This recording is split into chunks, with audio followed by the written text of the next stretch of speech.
Hello, great people. Former President Olusegun Obasanjo and President Bola Tinubu are not in the best of times. There's been this strong issue between them recently, and it is now moving on to the Obasanjo boys and the Tinubu boys. In this video, I'll be telling you what is going on between Obasanjo and Tinubu, why President Bola Tinubu and his boys are displeased, what they expect of former President Olusegun Obasanjo, what former President Olusegun Obasanjo is doing, how the former president has been making moves against the Tinubu presidency, and how this is eating the Tinubu presidency ad, and the plan of the presidency to, on the long run, if care is not taken, cut former President Olusegun Obasanjo to size. Is former President Olusegun Obasanjo in best position to advise Bola Tinubu? It is a yes and it is a no. So we'll be going through all this journey together,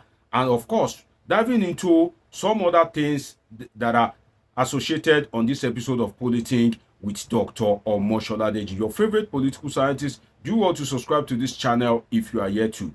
Now, the presidency of Bola Tinubu believes there should be three things.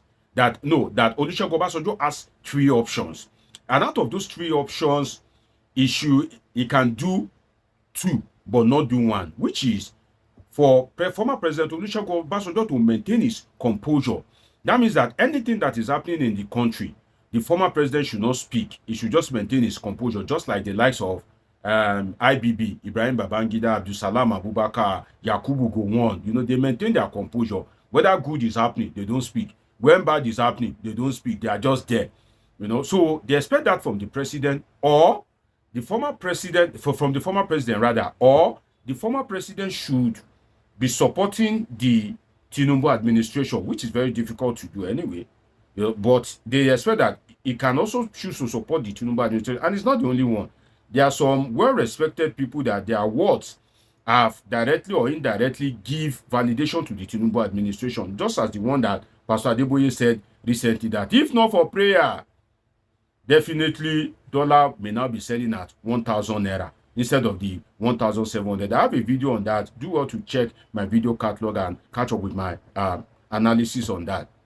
The third one is for Obasanjo to either be speaking out. That third one, they don't want it. That one that they don't want is what Obasanjo has been doing. You will notice that recently, the former president has been prominent locally. He has been at every major and strategic function in Nigeria, which is that he was at the event organized by the wife of Atiku Abubakar. He was also at the wedding ceremony of Kwakwanso's daughter. Atiku Abubakar is the leader of the PDP. Kwakwanso is the leader of NNPP. Obasanjo supported Peter Obi of the Labour Party during the last election. So all other key political actors of the opposition, Obasanjo is in good terms with all of them. But then he's not in perfect terms with Bola Tinubu. He and Bola Tinubu have never been best of friends anyway. Because you remember what happened when Bola Tinubu was the state governor and the local government issue. Now, the main thing, the main issue now is that Obasanjo gave a recorded speech at an event that's organized in the United States, a university in the United States, in honor of Chinua Achebe. So Obasanjo couldn't attend, apparently because of local engagements, and he now recorded his speech. Technology has been doing a lot, so he decided to record his speech rather than going to the United States. In that speech, Obasanjo took an unimaginable swipe at the election that brought in Bola Tinubu. In fact, he called the election a travesty of justice. And that is one thing that the Bola Tinubu and his boys do not like to hear, that you are calling the election that brought him in a travesty of justice. It's an issue for them. So Obasanjo also called for the removal of INEC chairman, and not only INEC chairman, the removal of key people in INEC at the national level and at the different states of the federation. He also did not stop at that. He also advocated that the recruitment of INEC chairman should be more transparent. That the way we are recruiting INEC chairman now It's just a way that will just make him an appendage and a yes sir boy for whoever appoints him. So Obasanjo said a lot, and he specifically trashed the election that brought Tinubu into office. This is a major issue for the boys of Bola Tinubu, and they are not finding it easy with Obasanjo. Again, I'll give you another 3 things that the Tinubu boys don't like to hear. And don't take my word for it. Think back, or just try and be observing the Tinubu presidency and his boys. There are 3 major things that doesn't go down well with them. Number 1, when you say that the election that brought Tinubu in is not credible, oh my God, you are looking for serious problem with any Tinubu core loyalist. I'm not talking of his online supporters, online defenders. So I'm talking of his boys, people that Tinubu train, and Tinubu himself. Don't dare say that the election that brought him in is not credible. In fact, to them, that election is the most credible election in the history of Nigeria. They don't want to hear that that election is not credible. The second thing that the Tinubu boys don't like to hear is when you paint gory images of the pain in Nigeria. Now, the president will always say that I feel your pain. I know that, oh, there is I know there is hardship, but the attitude of the president have not really shown that he is feeling the pain of Nigerians. But when you paint the real picture of the hardship in the land, whereby people can't feed, whereby people are in in debt, whereby people are falling into destitution every day, whereby people are living in anguish, people are languishing in anguish, they don't like it when you paint that picture.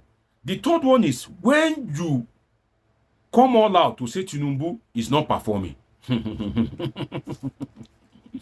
The Tinubu boys, the way they will come out at you, to them, the election that brought in the president is the best.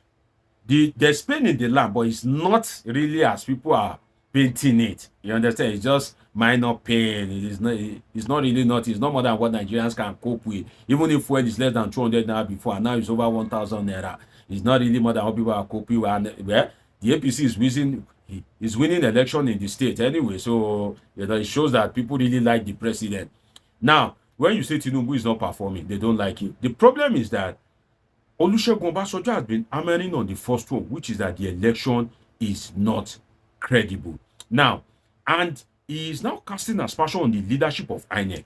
Let me read something in the statement of Olusegun Obasanjo for you to get what he said. Because Olusegun Obasanjo was saying outrightly that that election was a sellout. That INEC intentionally did not make IReV to work. That was his assertion. And he also stylishly, accused the judiciary as well that, the judiciary did not hold INEC to account. In one of his statement reads that these technologies is referring to BVAS and IReV. Obasanjo said, before I read this statement, that BVAS and IReV has been proven to be good technologies to curb electoral fraud across the world. But in Nigeria, it failed because INEC did not want it to work. Now, his statement I read, these technologies were touted by the INEC chairman himself. In the end, these technologies did not fail. INEC willfully failed to use or implement them, which resulted in a widespread voting irregularities. It was a case of inviting the fox into the hen house. I gave you the background of what can get the Tinubu boys angry. So imagine if you say this about the election of Tinubu, imagine the way they will come at you. You are addressing this to INEC, right? He's talking about INEC here. He hasn't said that people should sack Tinubu. He's talking about that INEC chairman and the INEC leadership recruitment process should be overhauled, right? But then, because this is the election that brought Tinubu into power, the Tinubu boys came for Obasanjo, and Sunday Dare, one of his media aides, responded via his social media handle. And of course, I've expected, based on the background that I laid for you, he came down hard on the president. If the president had painted a gory picture of the pain and hardship in the land, the same thing would have happened. If he had criticized Tinubu for not performing, the same thing would have happened. And not just the former president, anybody that said so. That's the modus operandi of the Tinubu boys. Now, Sunday Dare said something. He said a lot.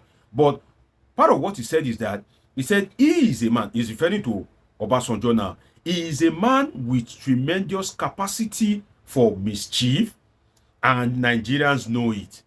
He's journeying down the path of delusion. Imagine Sunday Dare, a small boy. Because if you compare Sunday Dare to Olusegun Obasanjo, in fact, it's just a small boy. But then his boss is the president now, so he's well protected by the powers of state. But on a good day, when Obasanjo was military head of state, where is Sunday Dare at that time? Even when Obasanjo was the president, Sunday Dare was just, one of all these small boys that, around the corridors of power in the Tinubu cabinet, right? But now he's coming for Olusegun Obasanjo. Let me continue his speech. He said his journey down the path of delusion has always been apparent as his descent into distorting fact, forgetting that he presided over a presidency that was among the most corrupt in history. Its recent comment at Yale University lacks sincerity. You can see they came for Obasanjo because of that comment. Now, some of you want to say that, oh yes, it's true, Obasanjo lacks the morality to speak.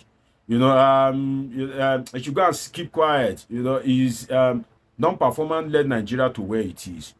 You are right, but let me correct you for something. Number one, Obasanjo has a right to speak as a citizen of Nigeria under the governance of the Tinubu administration. Forget the fact that he's a former president. He's still under the governance of the Tinubu presidency. By the virtue of that, he has the right to speak. Number two is that even if Obasanjo is a failure, which I agree that Obasanjo failed in some crucial aspect of his governance, but then again, the best person you can get advice from is somebody that has failed in that particular act itself. In the sense that experience, you can only learn from somebody that has the experience. And experience is the best teacher when you are alive to learn from it. So if Obasanjo is speaking, you either see Obasanjo as a failure that you should keep quiet, or you think that this man is speaking from experience so that Tinubu will not fail. In the sense that if you as a father, if you have failed to use your life well, and you have a child, and you see that that child want to be going according to your path of failure, you as a father will not keep quiet. You'll be warning that child that, no, stop. Don't do this, don't do that. Try and be successful. That's why the fact that you yourself are not successful is because of your passion towards that child.